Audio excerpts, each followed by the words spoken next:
So welcome back to the Stainless Steel Board podcast. I'm sitting here on the Expo floor today on the second day of the conference, and I'm very pleased to have with me today Mark van der Broek.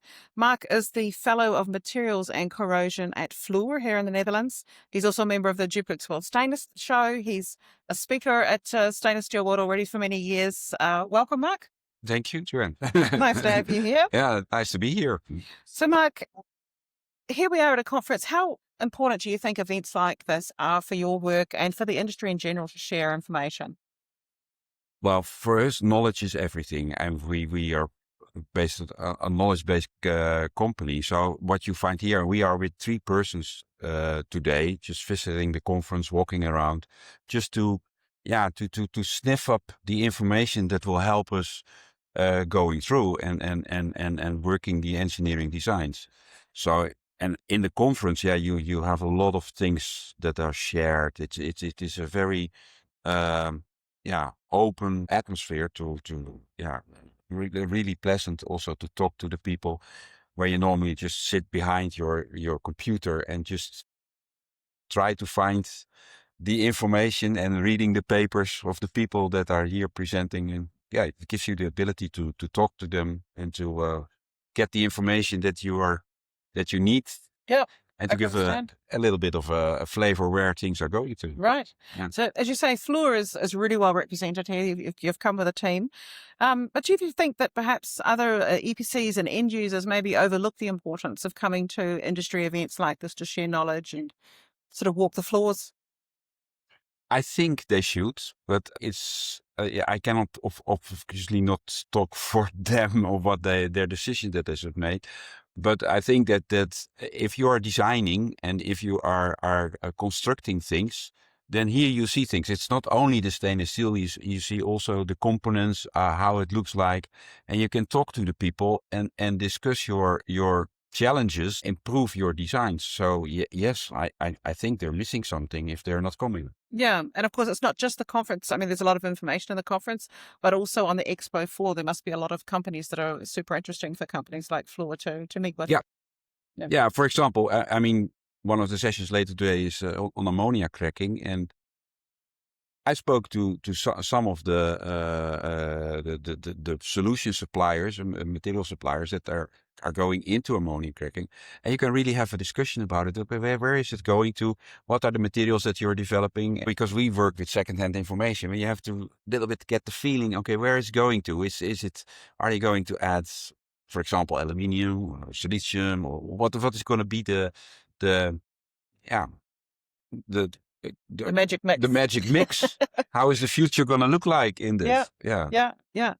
So you've talked about the ammonia session, but we're already sort of almost halfway through the conference now. And what are some of the most important or interesting points that you've heard so far, or the takeaways that you've got from the conference? Well, what I really liked is yesterday's we got the Chinese view on how what are stainless steel. So we are in Europe and in Americas, we are basically stuck in our 304s, 316s, and as our workhorses. And what you see is that the Chinese they do it a little differently, and they say we are trying to get the maximum out of the ferritics and the martensitics to make components of, to save on nickel. And we all know nickel, precious metal, and it's also volatile prices. So, and it's a very refreshing view on how things are. It's obviously the way they present it is very academic, but for me it's really a interesting view to see how the thinking path is. And well, as we know, the Chinese are supplying a lot, so they will also come with these type of materials to us. So at a certain moment it lands on my desk and I said, okay, what do you think about this material? So, and this gives me the time and the ability to start thinking about it, so that I'm prepared for those kind of questions. Right. So it's kind of that international element as well is really important, because you get ideas from other places that are maybe eventually going to end up here. Yeah, that's pretty cool. I mean, you have people from the US, from China, Japan, India. Everybody is here somehow. Maastricht is the magic place. The world of stainless. The comes world to of Maastricht. stainless. Yeah. But it makes and it's one of the few occasions, and it's so close by to.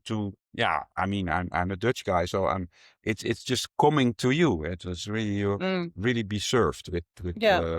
Yeah, there's a lot of languages being spoken out on the Expo floor. We Yeah, can hear behind us, yeah. and in the conference as well, people from everywhere. Yeah. Now, you've got a colleague, Jan-Willem Rensen, speaking today, I believe, on corrosion design of liquid CO2 evaporators. So Yeah. looking forward to hearing that later. You speak often yourself on all sorts of topics. If there's any other end users or EPCs out there who are a little hesitant about coming and speaking at a conference, what would your advice be to them? My advice is just really think about it, because it brings you a lot. By presenting something, you give yourself a reflection of, okay, what can I what did I do and what did I learn from this, and what could I share to be of the of use for others, and things that you want to see preventing, mistakes that we don't like to be made, or things that you say we should go this way. What do you think about it? And it's very, from an American company. I mean, Americans are pretty well in sharing the material knowledge. As you see, the development of the API is accessible to everybody, but the petrochemical industry in Americas have invested a lot in putting the stuff into the standards, and to save people from expensive but also safe and HSE type of failures. Because everybody wants to run a plant and wants to operate it in a smart way, but the material is serving you, and it's the solution is not in the material in the sense of the process solution. Sometimes it is, but often it's not. We all want to run a safe plant, not only for the operator, but also for the environment around it. So you don't want hazardous incidents happening. And there's a lot into the safety of the material, of knowledge that is essential to build safe plants. Right. Yeah. Yeah. It's an important part of the business, of course. Yeah. It's not just about making money. It's about having a safe working environment for people, for the environment. Yeah.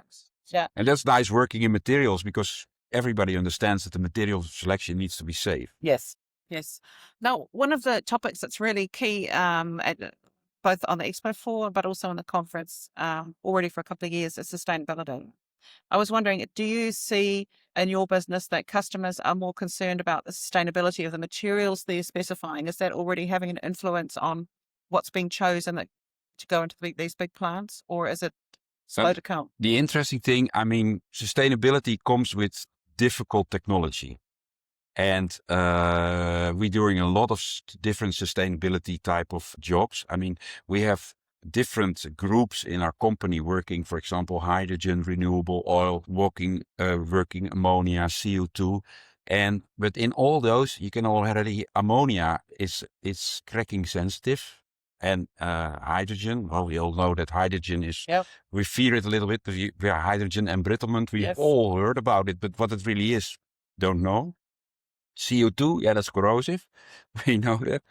And biological oils give a lot of corrosion problems as well. So what you see is that my group is expanding, because the questions are